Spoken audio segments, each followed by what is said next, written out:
الحمد للہ رب العالمین والصلاة والسلام علی خیر خلقہ محمد وعلی آلہ وصحبہ اجمعین، اما بعد۔ آج 5واں درس ہے تیسیر النحو کا۔ اس سے پہلے اعراب کی تعریف پڑھی گئی تھی کہ معرب کلمہ کے لفظ پر طاری ہونے والے حالات کو اس پر داخل ہونے والے عوامل کے سبب بدل دینا، یعنی جیسا عامل اس پہ داخل ہوگا ویسے اس کی حالت ہوگی۔ رفع دینے والا عامل ہو تو مرفوع ہوگا، نصب دینے والا عامل ہو تو منصوب ہوگا، جر دینے والا عامل ہو تو مجرور ہوگا، یعنی اس کی حالت رفع کی ہوگی یا نصب کی یا جر کی۔ تو اس تعریف میں عامل کا لفظ آیا ہے، تو عامل کس کو کہتے ہیں وہ آج پڑھنا ہے۔ اعراب کی مذکورہ تعریف میں عامل سے مراد کیا چیز ہے؟ وہ چیز ہے جس کی وجہ سے مذکورہ حالات یعنی رفع و نصب و جر اسم معرب پر طاری ہوتے ہیں۔ جیسے مذکورہ مثالوں میں جاء، رأیت اور حرف جر با ہیں۔ تو جاء جو ہے یہ رفع کا عامل تھا، اس لیے اس کے بعد اسم فاعل جو ہے اس کے بعد فاعل مرفوع تھا۔ رأیت یہ ناصب کا عامل ہے، نصب کا عامل ہے، اس کے بعد جو ہے اسم مفعول ہونے کی وجہ سے اسم منصوب تھا۔ با حرف جر ہے، اس کے بعد جو اسم ہے وہ حرف جر کی وجہ سے مجرور ہے۔ جو عوامل یعنی جاء، رأیت، حرف جر ذکر کیے گئے ہیں وہ لفظی ہیں۔ لفظی عوامل بہت سارے ہیں، جیسے فعل، شبہ فعل، شبہ فعل میں اسم فاعل، اسم مفعول، صفت مشبہ، مصدر وغیرہ سب شامل ہیں۔ عمل کرنے والے حروف، اسی طرح سے مضاف جو مضاف الیہ کو جر دیتا ہے، اور مبتدا جو خبر کو رفع دیتا ہے، وغیرہ وغیرہ۔ یعنی لفظی عوامل بہت سارے ہیں، لیکن کبھی کبھی عامل معنوی ہوتا ہے۔ تو عامل معنوی صرف دو ہیں، اس کی دو قسمیں ہیں۔ عامل معنوی کی صرف دو قسمیں ہیں، ایک اسم میں عمل کرتا ہے اور ایک فعل میں۔ تو پہلی قسم ابتدا ہے، یعنی مسند الیہ مبتدا کا لفظی عوامل سے خالی ہونا، یعنی اس کا مبتدا واقع ہونا اور اس پر کوئی لفظی عامل نہ داخل ہو، یہی اس کے رفع ہونے کا، مرفوع ہونے کا سبب ہوتا ہے۔ اور یہ چیز ذہن و دماغ سے سمجھی جانے والی ہے کہ وہ لفظ مبتدا واقع ہو رہا ہے، لفظ سے تو نہیں پتہ چلتا ہے، مفہوم سے ہم اپنے ذہن و دماغ سے ہی سمجھ پائیں گے کہ وہ اسم کیا واقع ہے، مبتدا ہے۔ تو ابتدا یہ لفظی یہ معنوی عامل ہے اسم میں، یعنی مسند الیہ مبتدا کا لفظی عوامل سے خالی ہونا۔ جیسے العلم نافع، اس میں العلم مبتدا ہے، ابتدا نے اس کو رفع دیا ہے، جو معنوی امر ہے لفظی نہیں ہے، یعنی مبتدا ہونا کسی اسم کا یہ ہم اپنے ذہن و دماغ سے سمجھ پائیں گے، لفظ سے نہیں سمجھ پاتے ہیں کہ کوئی لفظی چیز بتا رہی ہو کہ یہ مبتدا ہے، ٹھیک ہے، اس کا تعلق معنی سے ہے اور وہ چیز ہم اپنے ذہن و دماغ سے سمجھتے ہیں۔ تو یہ لفظی کے بجائے معنوی عامل ہے، مبتدا کا عامل جو ہے ابتدا یہ ہے معنوی عامل ہے، لفظی عامل نہیں ہے۔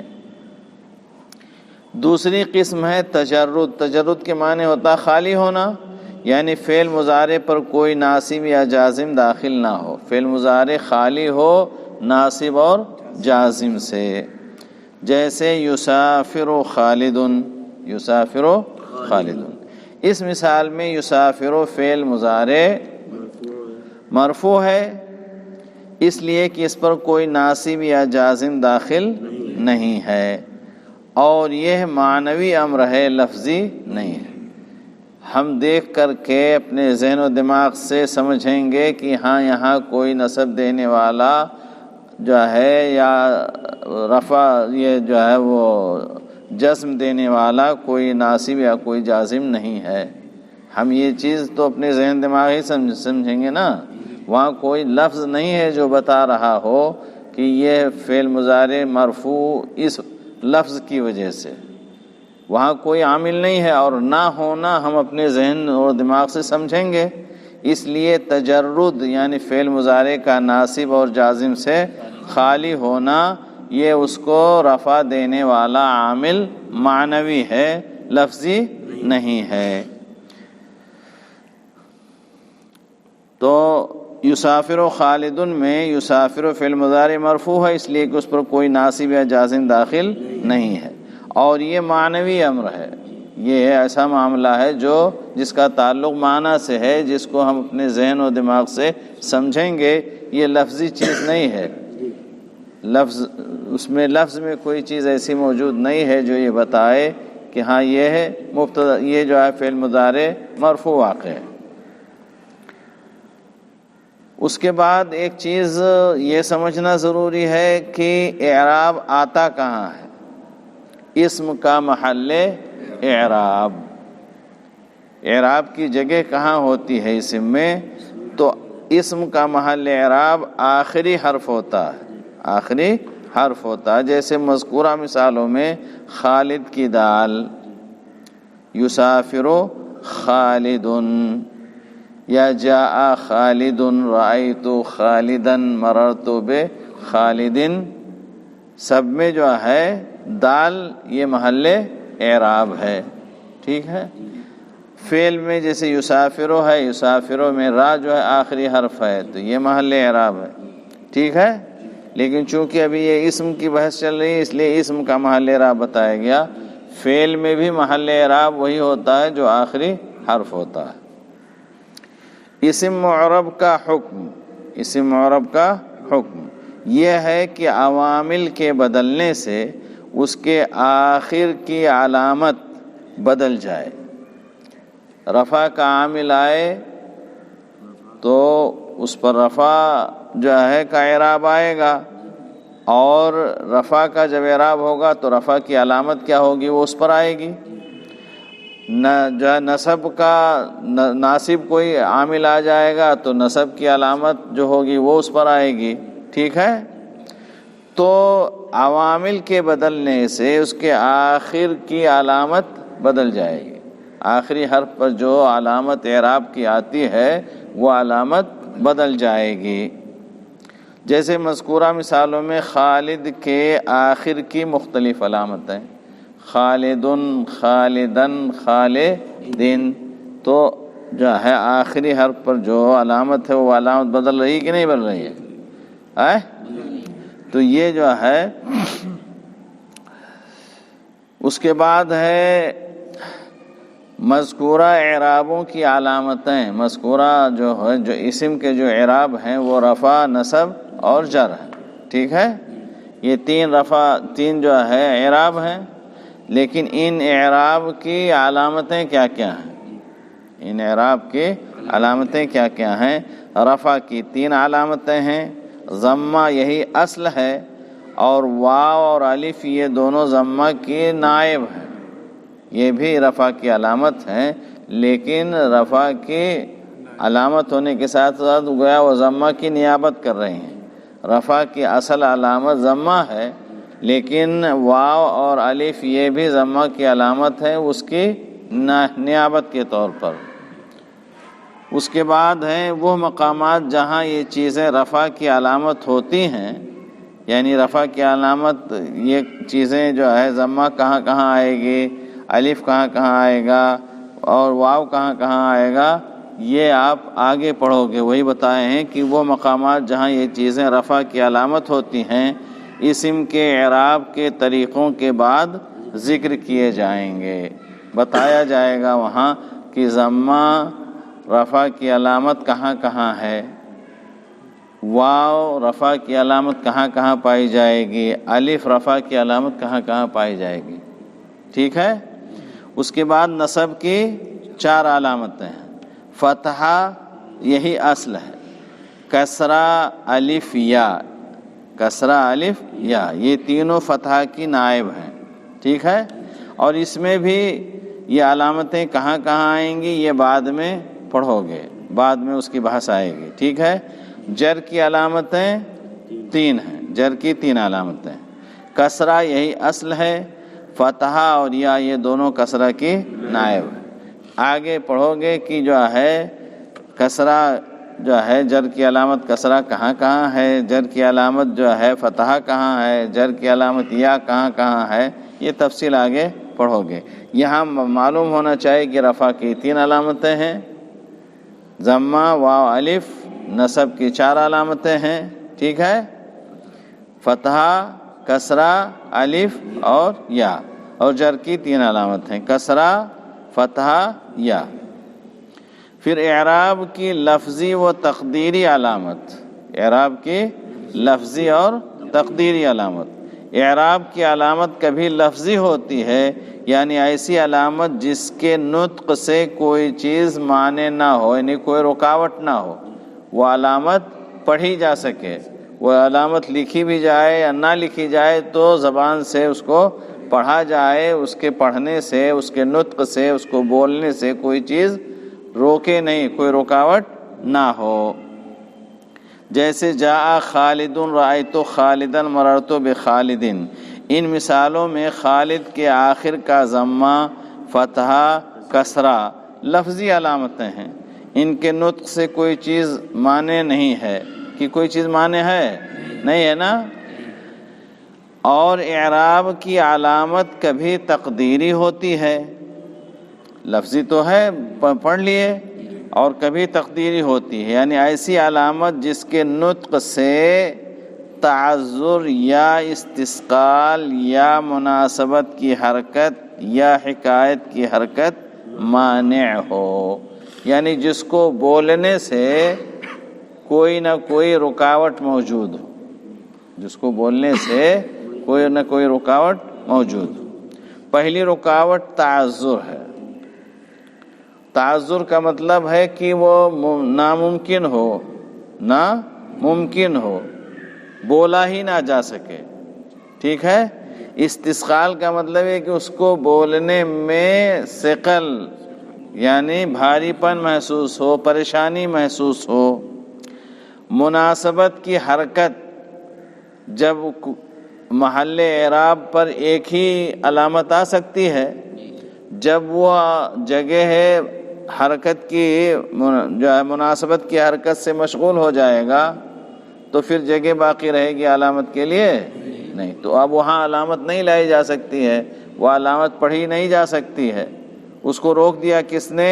مناسبت کی حرکت نے، مناسبت کی حرکت نے اس کو روک دیا ہے، آگے اس کی وضاحت آئے گی۔ ایسی ہی حکایت کی حرکت مانے ہو، حکایت کی حرکت مانے ہو۔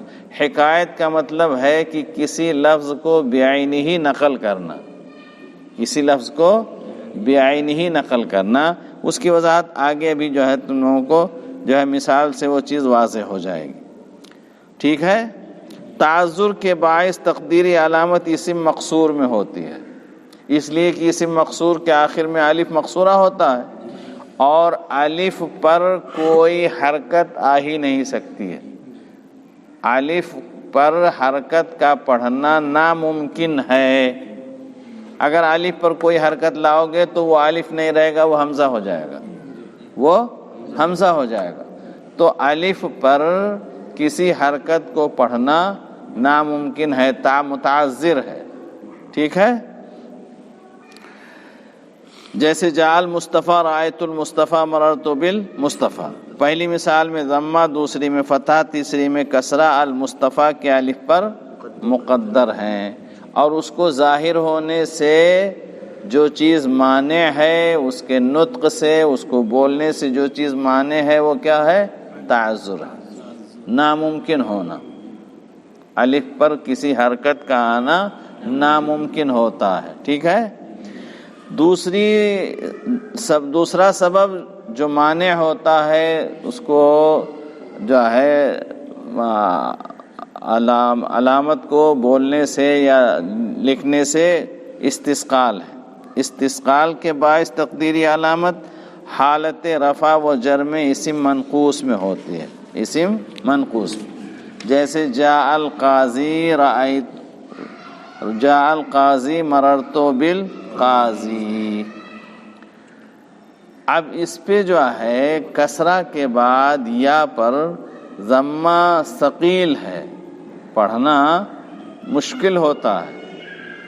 کسرہ سے ضمہ کی طرف اور وہ بھی یا پر ضمہ کا پڑھنا مشکل ہوتا ہے، اس لیے یا پر ضمہ ظاہر نہیں ہوتا ہے، اس پر نہیں پڑھا جاتا ہے. ایسے مررت بالقاضی اس لیے کہ ضمہ اور کسرہ دونوں ثقیل حرکت ہے. یا حرف علت ہے، کمزور حرف ہے، اور وہ بھی کسرہ کے بعد ہے، اس لیے ایک کمزور حرف پر بھاری حرکت نہیں لا دی جا سکتی. جیسے ایک بیمار انسان پر زیادہ بوجھ نہیں لادا جا سکتا ہے، ایسی ہی ایک بیمار حرف پر، حرف علت پر جو ہے ثقیل حرکت کو جو ہے نہیں لایا جا سکتا، لادا نہیں جا سکتا. تو استثقال کی بنا پر، ثقیل ہونے کی بنا پر اس پر نہ ضمہ ظاہر ہوگا نہ کسرہ ظاہر ہوگا، اس لیے کہ دونوں ثقیل حرکت ہیں. پڑھنا چاہو تو پڑھ سکتے ہو، لیکن پڑھنے میں بوجھ محسوس ہوگا، مشکل محسوس ہوگی، ٹھیک ہے، اس لیے اس کو ظاہر نہیں کیا جاتا ہے، پڑھا نہیں جاتا ہے. پہلی مثال میں ضمہ، دوسری میں کسرہ القاضی کی یا پر مقدر ہے، لیکن حالت نصب میں خفیف ہونے کے سبب فتحہ جو ہے سب سے خفیف حرکت ہے، سب سے ہلکی حرکت ہے.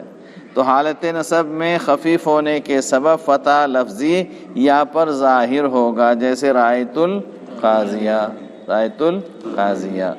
تو یا پر فتح ظاہر کیوں ہے؟ اس لیے کہ یہ ثقیل نہیں ہے، ثقیل نہیں ہے. اور بیمار حرف کو تھوڑا بڑا دے دو، 2-4 کلو، تو وہ اٹھا لے جائے گا نا آسانی سے. تو یا اگرچہ حرف علت ہے، کمزور ہے، مگر فتحہ سب سے خفیف حرکت ہے، اس لیے اس پر ظاہر کیا جا سکتا ہے، وہ اس پر ثقیل نہیں ہوگا. مناسبت کی حرکت کے باعث تقدیری علامت اس اسم میں ہوتی ہے جو یا متکلم کی طرف مضاف ہو، جیسے جاء غلامی، رأیت غلامی، مررت بغلامی. غلام کا میم یہ محل اعراب ہے، اور کسی حرف پر ایک ہی حرکت آ سکتی ہے نا. غلام کو جب یا کی طرف مضاف کیا گیا، یا متکلم کی طرف، تو یا کا تقاضا یہ ہوا کہ یا سے پہلے والی حرکت، یا سے پہلے والا حرف متحرک ہو کسرہ کے ساتھ. یا اپنے سے پہلے کیا چاہتی ہے؟ کسرہ چاہتی ہے.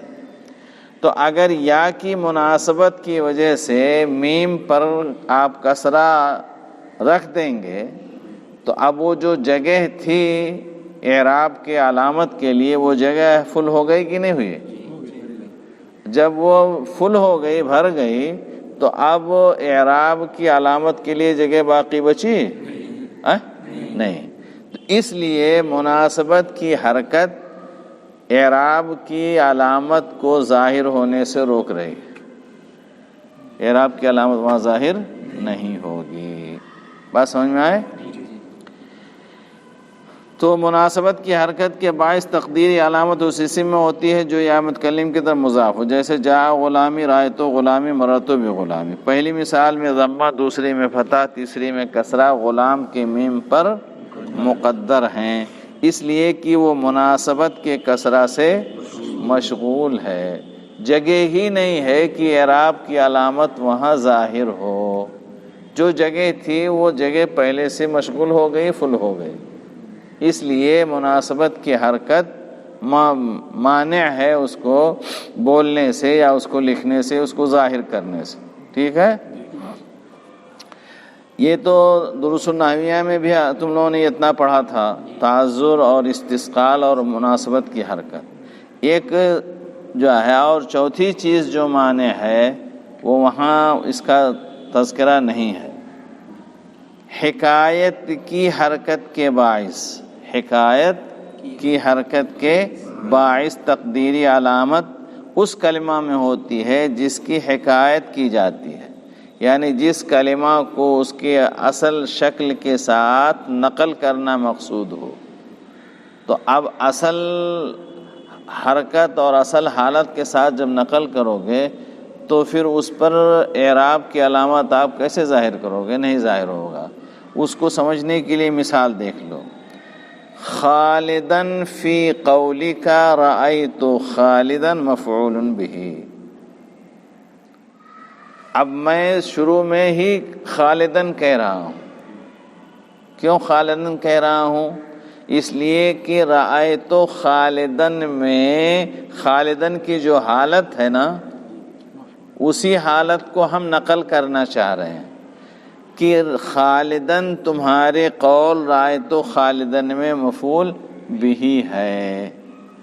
تو اصل میں خالدن یہاں کس جگہ واقع ہے؟ مبتدا کی جگہ پر واقع ہے نا؟ خالدن یہ مبتدا کی جگہ پر واقع ہے، لیکن اس پر مبتدا کا جو اعراب ہوتا ہے رفع، اور رفع کی جو علامت ہوتی ہے وہ خالد کے دال پہ ہم نے ظاہر کیا ہے نہیں۔ کیوں؟ اس لیے کہ ہم خالدن کو اس کی اصل شکل میں یہاں نقل کر رہے ہیں، اس کی اصل شکل میں ہم نقل کر رہے ہیں۔ رأیت خالدن میں خالدن جیسے کچھ ہے ویسے ہی ہم نقل کر کے پہلے ذکر کر رہے ہیں اور کہہ رہے ہیں کہ تمہارے قول رأیت خالدن میں خالدن یہ مفعول بہ ہے۔ تو مفعول بہ بتانے کے لیے ہم خالدن کو اس کی اصل شکل کے ساتھ نقل کر رہے ہیں، تو اس پر ہم جو ہے اور کوئی تصرف کر سکتے ہیں، کوئی اس میں تبدیلی کر سکتے ہیں؟ نہیں کر سکتے ہیں۔ تو یہاں جو ہے حکایت کی حرکت، خالدن پر ہم جو حرکت پڑھ رہے ہیں یہ حکایت کی حرکت ہے کہ رأیت خالدن میں جیسے ہے خالدن وہی ہم یہاں نقل کر کے پہلے بتا رہے ہیں کہ خالدن اس حال میں تمہارے قول رأیت خالدن میں مفعول بہ ہے۔ ٹھیک ہے؟ اگر میں خالدن کی بجائے خالدن کہوں، خالدن فی قولک رأیت خالدن، تو بات صحیح ہوگی؟